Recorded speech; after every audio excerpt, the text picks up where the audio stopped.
ట్రంప్ని పిలిచారు బ్రిటన్ రాజు.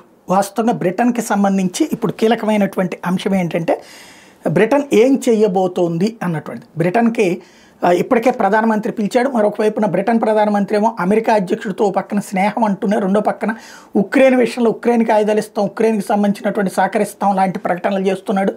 దాంతో పక్కన ట్రంప్ కోపంగా ఉన్నాడు. ఇట్లాంటి సందర్భంలో ఈ ఇద్దరి మధ్యన సమన్వయం కోసం అని చెప్పేసి అక్కడ ఉన్నటువంటి ఇప్పుడు మనకి రాష్ట్రపతి ఎట్లాగో బ్రిటన్లో రాజు అట్లా బ్రిటన్ రాచరికం నుంచి మనం కొన్ని పాయింట్స్ తీసుకున్నాం కాబట్టి రాష్ట్రపతిని పెడతాం. అక్కడ ప్రధానమంత్రి ప్రజల చేత ఎన్నికవుతారు, ఇక్కడ ప్రధానమంత్రి ప్రజల చేత ఎన్నికవుతుంటారు అక్కడ.